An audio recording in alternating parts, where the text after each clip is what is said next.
Dr. Rick Marks here. Another Relate Well moment for you to ponder and think about some things. And if you want to learn more about our work, go to relatewellinstitute.com. That's relatewellinstitute.com, where you'll see our services such as intensives for individuals and couples who are in crisis. We do classes. We do date nights for Chick-fil-A here locally in the Jacksonville area. Got two coming up this month, one on the 19th and one on the 26th. You can find information there at Facebook events. Be sure to look those up for the 19th and the 26th of August in the Jacksonville, Florida area. We also do coaching, individual relationship coaching, and we do work for churches by training churches how to do better work and strengthening marriages and families, as well as corporate leadership trainings on emotionally healthy leadership. So if you're interested in some of our work, check us out there. And we are a nonprofit ministry. And so look forward to serving you and or your organization. Now, today we're going to talk about emotional stages of development. What is a mature adult? Have you ever thought about it? Have you ever seen it clearly defined? Or could you be a chronological adult and emotionally an infant? And how would you know if someone emotionally is infantile or childish or adolescent? That's what we're going to cover today. All right. That is what we're going to cover today. I'll be putting up here in a minute some screens so that we're going to read them together. What is an infantile adult? What is a childish adult? What is an adolescent adult? And then what does a mature adult really look like? Now, some background to this. There's a couple of books if you're interested in reading. I'll recommend to you. One is by Ben Sasse, the current president of the University of Florida. He was a U.S. senator out of Nebraska as well. He wrote a very good book called The Vanishing American Adult. The Vanishing American Adult. Folks, it's a sober look at the fact that America is mostly emotionally adolescent. Another book is called The Death of the Grown-Up. The Death of the Grown-Up by Diane West. Strongly encourage you to get that book as well. That is looks at how we got here. All right. And basically, folks, we are emotional children raising children. My dad and my stepmom could never raise us four kids to be healthy, mature adults. You want to know why? They weren't. Emotional maturity is a very particular way of being. And by the way, you know, when chronological children, infants, teens are happy, they're great to be around. It's when they're not getting their way is when you see the dark side. Same thing with unhealthy mature adults. As long as everything's great, they're great to be around. It's when they're not getting their way or conflict shows up. This is when that part of them shows up, because your brain defaults to the emotional level that it has mastered, if you will. All right. When I got married 40 years ago, I emotionally was a child. And because emotionally I was a child, I dealt with conflict in childish ways. So what we're going to do in this Relate Well moment is kind of give you insight to these emotional stages of development. Now, it is my personal opinion, and I believe I'm right, though I'm not saying I am right. Hopefully you get the difference in that. I believe that if people lived out the heart of the gospel message, the heart, not the mind of it, if you live the heart, it forces us to become a mature adult. We're going to take a look at that after we go through the infant, child, adolescent, and then the mature adult. We're going to look at each one. You'll be able to read along with me what these people are. I was emotionally a child, and that because of that, I dealt with issues in childish ways. My dad was a teenager emotionally to the day he died. And he could not raise four healthy, mature adults, because you can't raise your kids to be something that you're not. You only give what you have. And so sadly, I had to learn to grow up emotionally as an adult, not in childhood. And I raised my kids to be at mature adults, and with the principles and the skills that we teach and Relate Well, which kind of force your brain to the adult state so that you can handle conflict maturely and always protect what we call us, the relationship itself. All righty then. So let's get ourselves ready here and add this to the stage. Here we are, emotional stages of development. Now, what I'm going to do is we're going to compare each of the stages to their chronological counterpart. All right. So we're going to compare each of the stages to their chronological counterpart. So let's start with infants first. Chronologically, infants can do nothing for themselves. Infants are completely dependent on the world for all of their needs.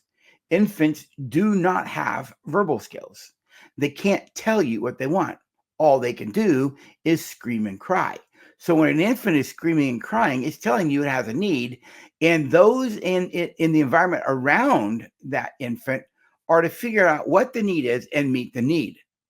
So in the world of a chronological infant, then, when it's screaming and crying, what it's really saying is, get over here, mom, and give me a breast. I want something to eat. Give me a bottle. Get over here and change my diapers. Get over here and give me attention. That is normal for a chronological infant, because in a sense, they are the center of the world and everything exists for their survival. Because if you're honest about it, if you bring an infant into the world, 2, 3, 4 month old, and do nothing for it, you leave it alone, do nothing for it, it will eventually die. A chronological adult who is emotionally an infant really operates the same way. Here we go. Take a look at this. You possess what I want and need, and you owe it to me, even if it is love, sex, touch, attention, approval, and respect. You get nothing but exist for my needs, and I am entitled to all of you, your energy, time, and focus. And I have a right to be outraged and angry when you are not there for me. My needs are constant, as I can never get enough of what I want, so I feel helpless. It is your responsibility to never let me feel helpless. Thus, you can have no thoughts, feelings, social interactions, desires, and interests that do not center on me and about pleasing me. Since I must have control, I have to control you and stay in charge of you, because I cannot live life without you, because I'm really dependent on you for my sense of value and worth and meaning. You know, I learned these from my mentor, Dr. Lori Gordon. I adapted her work to our way of saying things, but she's absolutely right about this. You can be a chronological adult and emotionally an infant. Infantile adults are tyrants. They really operate this way. I want what I want when I want it. And you are nothing more than an object to give me what I want. You know, if you stay in a relationship with one of these kinds of people, you will allow them to strip you of your value and worth. Why? They're takers. Infantile adults as a group lack compassion. They are completely centered on them. I believe strongly that all true narcissistic personality disorders are infantile adults. However, not all infantile adults are narcissistic personality disorders. You see, when you're in a relationship with these kinds of people, folks, you will be damaged. They only think of themselves. They are takers. You're not allowed to have an opinion. You're not allowed to have a thought. You're not allowed to go where you want to go. These people can be ruled by jealousy. They're very controlling and dominating and domineering. And so that is an infantile adult. It is really hard to sustain love and intimacy with these kinds of people long term, because see, all relationships are going to have conflict. Now, let's be honest. When an infant's happy, chronological infant's happy, they're smiling, they're cooing, they're great to be around. Same thing with infantile adults. When everything's going their way, they're great to be around. So this part of them shows up in conflict, because this is the best their brain can do at the emotional level to deal with conflict. Now, we're going to move to chronological children. And by the way, I told you earlier that this is what I was when I first got married. Now, chronological children have verbal skills. They can ask for what they want. I want juice. I want a hug. I want to play. But children, chronologically, have to move from the infant posture of that's mine, give it to me, to the childish posture of that's yours and I want it. See, children don't have the adult skill of negotiation yet. So when a child wants something, chronological child wants something, What do they do to get what they want? Well, they whine, they sulk, they punish. I'm not playing with you anymore. I don't love you, daddy. I'm not your friend. They threaten. They'll hit. They'll throw things at you because children will hit and strike out, won't they? They whine, they sulk, they pout. When I first got married, not proud of this, but it's the best my parents could do based on where they were. When I first got married and things didn't go my way, the way I dealt with conflict was by passive aggressiveness, pouting and sulking, trying to make Luella feel guilty by manipulating her with the passive aggressiveness. It didn't endear her to me, as a matter of fact. It did just the opposite. It made her want to stay away from me. But I don't have the maturity to know that I'm this way. Because, see, mature adults have high self-awareness. Immature adults have low self-awareness. So then it is possible to be a chronological adult and emotionally still a child. So what is a childish adult look like? Let me get over here, and here we go. Childish adults. I have needs and wants, and you have what I need. Since it's not mine, I have to take these things from you, such as affection, approval, respect, love, and attention. So I will manipulate, control, whine, sulk, punish, charm, argue, bully, or suck up to you to get you to give me what I want when I want it. And I will seek revenge and punish you passively and overtly if you do not give me what I want. And I have to get even with you for the pain that you cause me for not doing what I want. Thus, I will blame you, debate you, run from, or challenge you to get my way.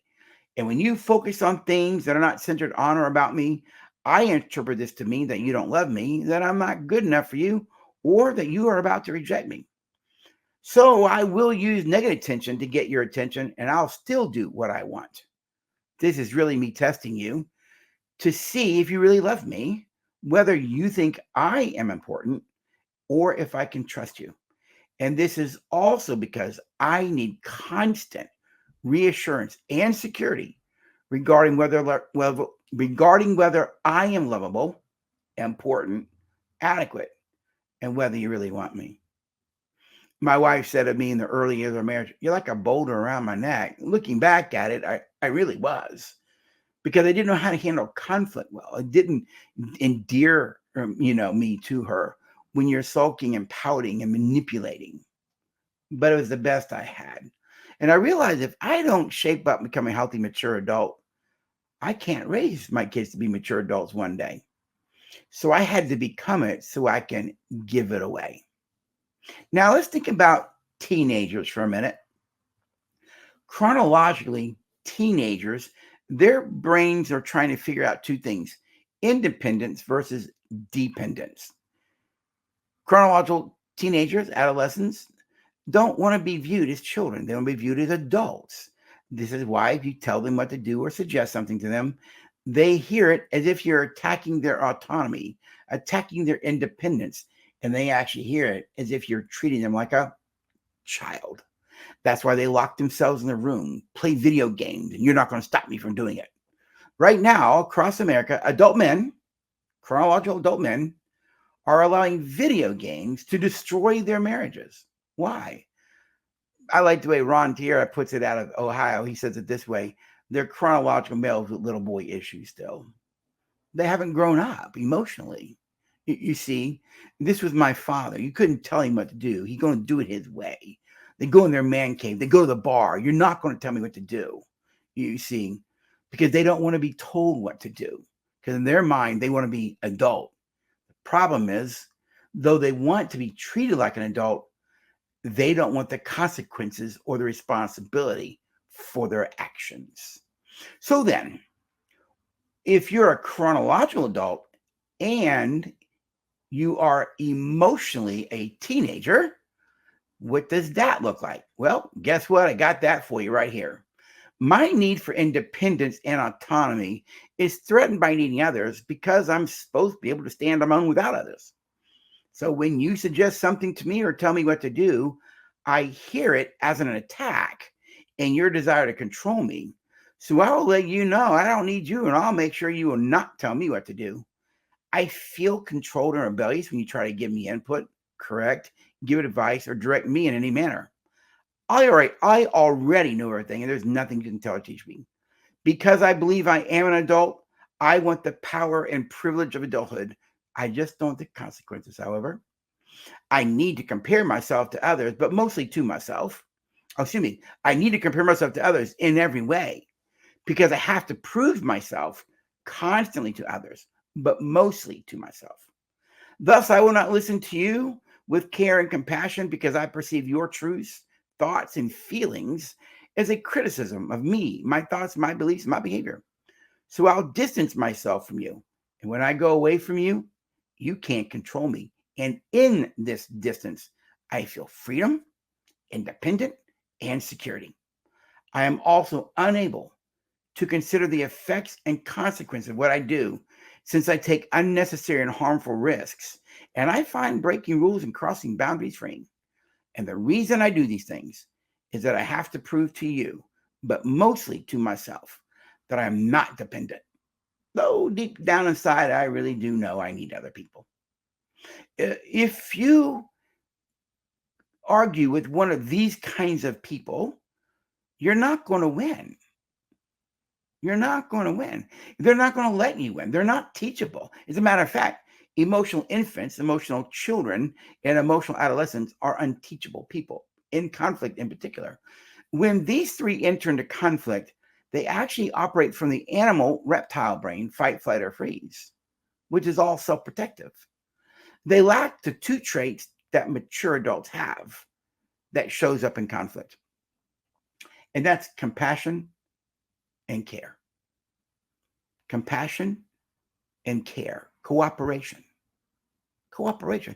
When I have compassion, I'm not thinking about me. I'm thinking about the relationship. I'm thinking about us. I'm thinking about you. Thus, I tend to cooperate. When there's compassion, you care enough to what? Cooperate. When you lack compassion, you don't care to cooperate. It's all about me and what I see and my perspective. I'm going to win. You're going to lose. And sadly, that is the majority of people in this country, and research is showing it. Church leaders, pastors are emotionally immature. Business leaders, emotionally mature. This is why the number one leading training in the corporate world is on what we call emotional intelligence, which really is about maturity. They just don't want to use the word mature. The Old Testament phrase is wise and fools. I like mature and immature. It's all the same thing. Now, if the goal then is to be mature, because see, I personally believe that in order to speak the truth in love, in order to be slow to anger, quick to hear, so to speak, in order to have a gentle answer to turn away wrath, all of that takes emotional maturity. In order to be emotionally mature, you have to have high self-awareness and high self-control. You can't have self-control if you're not self-aware. In 2019, I was reading a research article to my wife in 2019, and in this research nationwide study, it reported that 78% of Americans reported they had high self-awareness. The same study did report, though, those 78% of the people report they have high self-awareness. In fact, only around 26% of Americans actually have high self-awareness. And I started chuckling because I think about that. Most people are not self-aware to know they're not self-aware.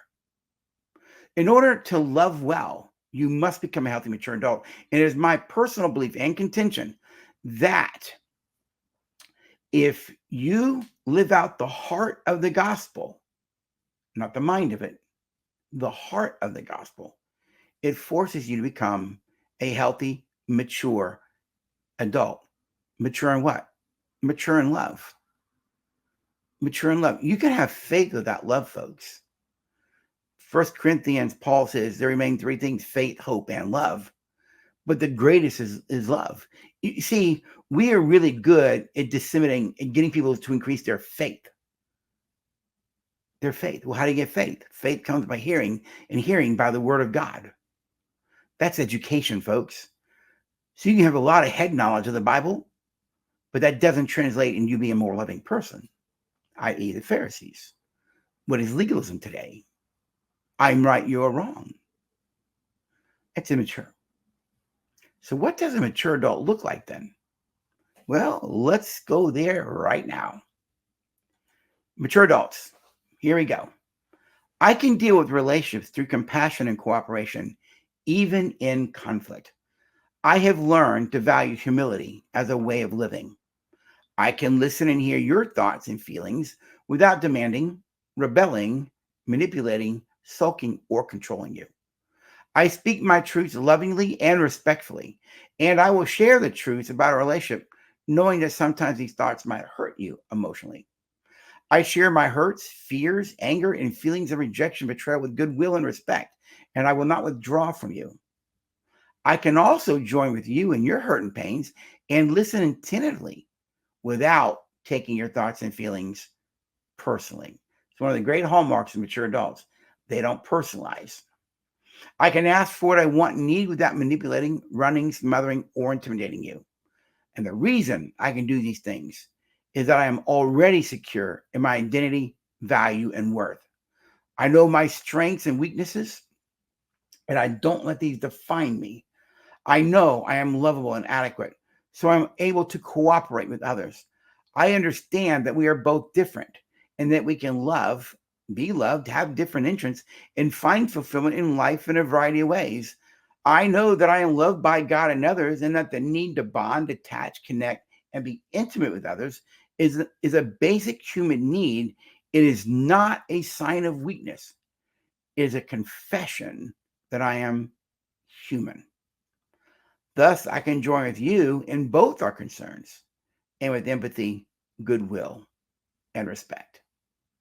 My goal was to become this person right here because I wasn't when I first got married, and I had to start growing up, sadly, as an adult. Now, my wife says I'm this person today. I'll just take her word for it. But what is true, I'm not the immature adult I used to be. You know, all of our work in Relate Well is helping people become a healthy, mature adult so they can love maturely.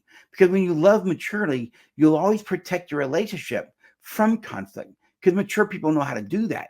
Immature people don't. And sadly, in the body of Christ, we're increasing people's faith, knowledge, but we're not maturing them in love. And therein lies the problem.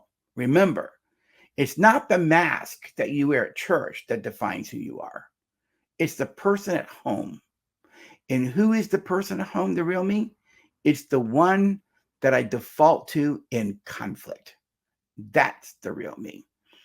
Thus, many years ago, when I was on staff at a mega church, I always told my kids, if the way you see me treat people in public, particularly at church, is not the same way, it's not the same way that I treat your mom or you on a regular basis, don't trust my faith. I'm a liar and a hypocrite. So there you have it, the emotional stages of development. I'm so grateful to Dr. Lori Gordon, who imparted this knowledge in me many, many years ago, my great teacher and mentor. And she really helped me in learning how to become a healthy, mature adult so I can love maturely. And I love the fact that in my mind, my teacher, my mentor, Dr. Gordon, and her husband, Rabbi Gordon, lived these truths out as a way of being. You see, to become a mature adult is a way of being. To be an infantile adult is a way of being.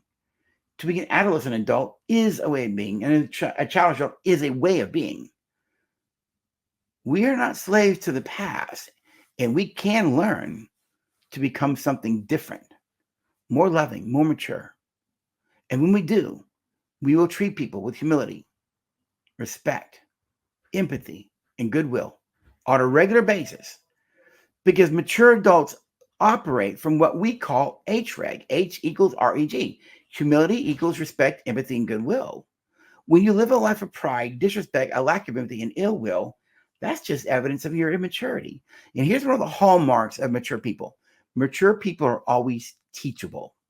They're teachable. Immature people are not. Immature people live in this little realm of knowledge that they have, thinking that what they know is all there is to know, which only goes to show they're fools. You see, scripture says that Wise men accept rebuke. Well, why do wise men accept rebuke? Well, because they're mature enough to know they don't know a lot. And because they're mature enough to know they don't know a lot, they stay teachable. They stay open to ideas. They stay open to new learnings, even about themselves. My goal was become that guy right there you're looking at, a mature adult. And you know what? I'm glad I did. Hey, this is Dr. Rick Marks. I hope this has been helpful and informative. And if we can serve you in your relationships, your family, your marriage, let us know.